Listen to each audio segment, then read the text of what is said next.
Bonjour, bonjour les amis, j'espère que vous allez bien. Moi, je me porte super bien par la grâce de Dieu. Aujourd'hui, on est dans ma cuisine, mais ce n'est pas pour vous proposer une recette ou bien de quoi manger. Mais en passant, je suis en train de cuisiner la sauce gombo que voilà. Donc après, je vais passer ça au mixeur. Et comme viande, j'ai là les, comment on appelle ça? Les poitrines de poulet, je crois que ça se dit comme ça en français. Donc après, je vais les découper, faire bouillir avec des épices. Juste bouillir un petit peu. Après, je vais faire frire, voyez un peu, de façon que ce soit bien croustillant. Après, je vais mettre cela dans la sauce gombo. Donc, quand la sauce sera prête, c'est là où je vais jeter mes morceaux de viande. Et donc, je vais accompagner cela avec du couscous, du gris, ça s'appelle. C'est un produit allemand, mais franchement, on m'a dit, en français, ça se traduit semoule. On appelle, bon, en français, c'est de la semoule. Je ne savais pas. Donc voilà, sinon que j'ai aussi de couscous manioc, ouais, mais j'ai pas la force aujourd'hui pour tourner ça. Donc voilà quoi. Donc depuis j'avais l'intention de partager avec vous une idée qui me venait à la tête, donner une impression sur un événement que j'ai eu à participer. Si vous avez eu à regarder mes vidéos précédentes, le mois passé exactement le 2 juin, j'étais sur Paris à l'événement, la NHA, qui est la Natural Hair Academy. C'est l'une des plus grandes foires de cheveux afro-crépus bouclés frisés en Europe. Waouh les amis, j'étais impressionnée. J'étais impressionnée. Déjà, avant de voyager, j'avais déjà quand même, comment dire, regardé sur leur page, sur les réseaux. Je voyais depuis des années les gens postaient. Je me disais, wow, ça c'est un événement qui m'interpelle vu que, bon, voilà, je fais dans les cheveux. Ouh, les cheveux blancs, vous voyez ça, les cheveux blancs. Et ça, ce n'est que le début. À l'intérieur, j'en ai tellement. Ah, on dit que souvent l'argent, moi, je ne sais pas où l'argent là-bas. Donc, j'ai été à la NHA juste pour un jour le samedi, puisque samedi et dimanche. Dimanche, bon, je passais le temps à la maison avec la famille à Paris, puisque le lundi, je rentrais sur l'Allemagne. Mais ce qui a vraiment attiré mon attention, ça, c'est un événement, tu te dis, mais c'est pas possible ça, parce que, en fait, nos cheveux, les cheveux crépus, c'est toujours un cheveu qui est mal vu, qui n'est pas propre, qui n'a pas de soins, qui n'a pas de produits appropriés, ou bien qu'on trouve difficilement des produits appropriés. C'est un cheveu dont beaucoup de nos frères et sœurs, ah, je trouve pas le produit qui passe avec moi, je ne sais pas comment l'entretenir. Mais là, alors, tu te demandes, est-ce que ce cheveu a sa place parmi autant de types de cheveux qu'on connaît? Mais une fois à la NHA, j'étais éblouie. Bon, déjà ici en Allemagne, je ne rencontre pas assez de Noirs pour voir les cheveux. Mais là, en France, il y a une forte communauté africaine, guadeloupéenne et tout. Mais c'était waouh! Donc déjà, quand tu arrives là, tu vois les filles qui arrivent avec les cheveux en forme de montagne, qu'ils ont laissé vraiment leur afro parler. C'est là où tu vois l'importance de la chose. C'est là où tu comprends vraiment qu'on a quelque chose de spécial, franchement. Et en fait, je me disais, mais c'est pas possible ça. C'est qui a dit que le cheveu afro naturel, le cheveu crépus, le cheveu bouclé n'est pas joli, surtout les cheveux africains. Qui a dit ça? Non, franchement, on doit chicoter la personne. Parce que tu voyais des filles qui venaient là-bas, tu sentais que même si toute l'année, elle ne laisse pas son afro, pour ce jour-là spécialement, elle a laissé ses cheveux. Donc, il y avait les gens. C'est là où tu te rends compte qu'il y a tellement de types de cheveux. Bon, les miens, moi j'ai les cheveux fins, mais il y a des gens, tu regardes à distance, tu vois comment le cheveu est épais. Des gens avec du volume là et un petit visage. Waouh, j'ai vu tellement de choses. Et d'une autre part, ce qui m'a vraiment interpellée du côté de l'entrepreneuriat. Vous savez, quand on parle de cosmétiques, bon voilà, les femmes sont beaucoup plus présentes. Donc du coup là-bas, il y avait beaucoup de stands. Stand, je crois que ça te dit comme ça en français. Et il y avait pas mal de femmes.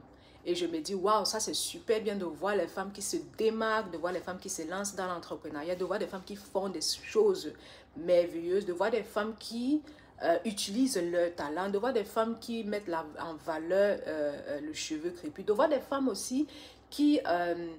on sait que la femme, c'est celle-là qui veut toujours être chic, prendre soin d'elle. Hein? Des femmes qui profitent de ce côté-là pour pouvoir mettre leur business sur pied. Parce que, bon, il faut voir qu'à la NHA, ce n'est pas seulement les produits pour cheveux qu'on vend.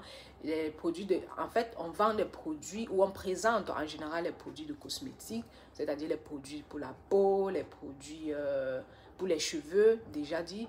Et qu'est-ce que j'ai encore vu? Donc, en fait, différents types de produits, tout ce qui concerne le corps. Voilà, tous les produits pour entretenir le corps, vous allez trouver là-bas. C'est vrai que j'ai aussi vu des stands des habits africains, des décorations. J'ai même acheté une tasse là-bas où elle est.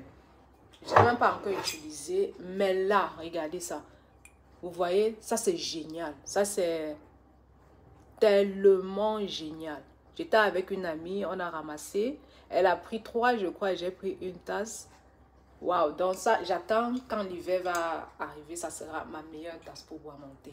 Donc, en fait, comme je disais, ce qui m'a vraiment interpellée, c'est de voir des femmes qui se démarquent, de voir des femmes qui font des choses merveilleuses, de voir des femmes qui utilisent peut-être leur talent ou bien de voir des femmes qui ont utilisé cette opportunité pour lancer leur business. Et voilà comment, dès qu'une occasion, un événement comme la NHA, elle n'hésite pas d'être présente pour se faire connaître. Et c'est tellement bien organisé, franchement. Ce sont des événements comme ça que je conseillerais, si vous pouvez y assister, allez-y assister, ça va changer vos idées. Je vous jure que seulement pour cette journée-là où j'ai participé, à laquelle j'ai participé, j'ai pas mal d'idées qui trottent déjà dans ma tête. Hein. Et les gens font des choses et tu te dis, mais attends, ça c'est... Pourquoi j'ai pas pensé à ça, en fait? Pourquoi j'ai pas pensé à ça? C'est vrai que moi, j'ai un business, donc en passant, j'ai un site internet www.jesuinappy.com. Donc là, je vends des accessoires pour cheveux, des bonnets en satin, des chouchous comme ceci. Donc des turbans, des thés d'oreiller aussi. Et là, je suis en train de réfléchir pour, comment dire, allonger la collection. Je suis en train de réfléchir sur les coffrets, les box là. Vous voyez un peu les box. Donc, j'aimerais lancer un sondage. Si tu as une idée de quoi est-ce que tu aimerais, comment dire ça, me proposer des articles que je pourrais mettre dans des box. Donc, bon, voilà, ton idée est la bienvenue. J'ai déjà ramassé pas mal d'idées sur Instagram. Mais je suis toujours à l'écoute si vous avez d'autres idées. Donc là, maintenant, le prochain truc que je vais mettre sur le site, ça, je pense que ce sera les coffrets. Je suis en train de travailler là-dessus. Donc, comme je disais, le côté entrepreneuriat, comment les choses sont organisées à la NHA, c'est vraiment cool, quoi.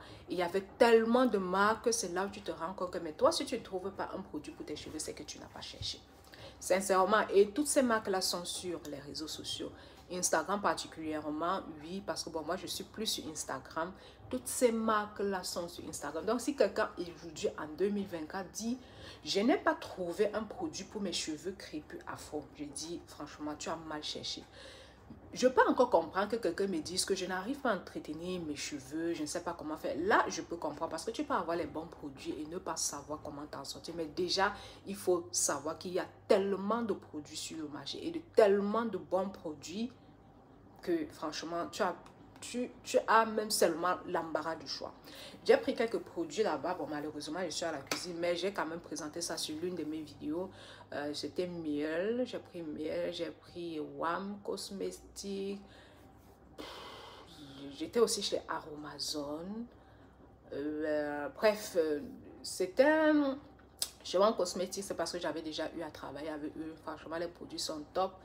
Et Aromazone, franchement, pour ceux qui ne connaissent pas Aromazone, ils font des bons trucs. C'est pas de la publicité, mais ils font des bons produits. J'en ai souvent acheté chez eux en ligne. Et l'année passée, sur Bruxelles également, j'étais en train de me balader au centre-ville et directement, je vois Aromazone et je n'ai pas pu me retenir. Donc, franchement, pour vous dire, grosso modo, si vous avez un talent, si vous avez un truc qui vous parle dans le cœur, qui vous tient vraiment à cœur de réaliser, n'hésitez pas franchement de vous lancer, d'essayer. Essayez. Et même si ça ne marche pas, bah voilà, tu auras essayé. Aujourd'hui, je vends mes accessoires, mais j'achète mes accessoires ailleurs. Comment dire? La matière première ailleurs, mais j'ai appris comment acheter cela, comment discuter cela avec le fournisseur. Tout s'apprend. Mais à la base, je ne savais pas que je pouvais, que j'allais. À la base, pour moi, l'idée n'était pas directement avoir un site et vendre mes accessoires. Donc, c'est une continuité d'un certain nombre de choses, une continuité d'échecs, échecs, échecs, à vouloir réaliser ceci, ça ne marche pas, je fais ceci, ça ne marche pas, qu'au final, voilà où je me suis retrouvée. Et en passant mon site internet, je l'ai fait moi-même, et franchement, je n'ai pas payé quelqu'un d'autre. Si toi aussi tu es intéressé pour faire ton site internet, voilà, tu vas voir mon site et tu vas voir le travail que j'ai réalisé et ça va te donner une idée du travail que je peux t'offrir. Donc, pour dire que quand on veut quelque chose, c'est vrai, c'est parfois difficile, mais je dis déjà, le mot-clé, c'est essayer d'abord. Parce que moi, avant, je n'avais pas l'intention de vendre d'avoir un propre site. J'avais l'intention de vendre sur les plateformes comme Etsy, Amazon. Mais au fil du temps, j'apprenais comment est-ce que ça se passe. Comment on dit, bon, voilà, quelles sont les conditions pour vendre ici, là-bas, qu'est-ce qu'il faut. Je me suis rendu compte que ce n'était pas un business pour moi. Mais les leçons que j'ai apprises pendant tout ce temps-là m'ont aidé maintenant à avoir mon propre site, d'avoir ma propre chose. Et franchement, même si les ventes ne sont pas encore ce que je souhaite avoir, bon, puisqu'il faut voir, je l'ai lancé en février de cette année, je suis assez reconnaissante du travail que j'ai fait, franchement. Parce que moi, particulièrement, j'ai fait des études d'ingénierie, c'est vrai, un peu d'informatique, mais qui n'avaient rien à voir avec le web design, marketing, bref. De tout mon parcours scolaire, universitaire, je n'ai même pas eu à voir un truc qui avait trait au web design, franchement, rien. Donc, je peux dire, c'est quand je me suis lancée sur les réseaux que mes idées ont commencé à se balader comme ça, à regarder, je me dis, ah mais tiens, ça veut dire on ne peut pas seulement rester sur Instagram pour aussi avoir un site internet. Je commence un peu à m'intéresser, mais pour que je m'intéresse au site internet, cela a pris du temps, des années. Bon, c'est vrai que quand je me lançais sur les réseaux, je venais aussi comme ça. Je venais aussi comme ça, vous dire que bon voilà, amusons-nous. Mais je dis, si tu sais faire quelque chose, mets un prix sur cette chose-là. Essaye déjà. Essaye quand même. Ok? Voilà, maintenant je vais entrer à ma cuisine. Je vais préparer. Il est 9h10. Donc, bon, parce que bon, voilà, il fait frais. Je prépare le temps d'ouvrir les fenêtres pour que l'air frais rentre et je vais travailler après sur ma machine. Comme je l'ai dit, franchement, lancez-vous dans ce que, si votre cœur vous parle, ok? N'hésitez pas. Parce que là, mon cœur me dit, Sorel, tu dois travailler sur ton site. Donc après ça, je fais travailler sur mon site. Et là, je suis en train de préparer le e-book que je vais proposer aux clients qui vont finaliser leur commande sur mon site. Et ça, franchement, je suis une personne qui ne bavarde pas beaucoup. Pour ceux qui me connaissent en privé savent. Donc moi, je vais, le e-book là, c'est le e-book de e-book. Je vais directement au but et je t'explique tout. Donc je ne vais pas traîner, je ne traîne pas trop quoi. Parce qu'il y a e-book, tu vas lire, on te dit non, non, non, non, non, non. Certes, tu vas lire, mais moi, je te donne vraiment l'essentiel. Vous allez me remarquer que sur mes vidéos, il n'y a pas de trucs qui soient compliqués. Donc voilà, vous avez une idée déjà de ce que vous pourrez trouver sur le e-book. Donc voilà, trop de tralala, blablabla. On se revoit à la prochaine.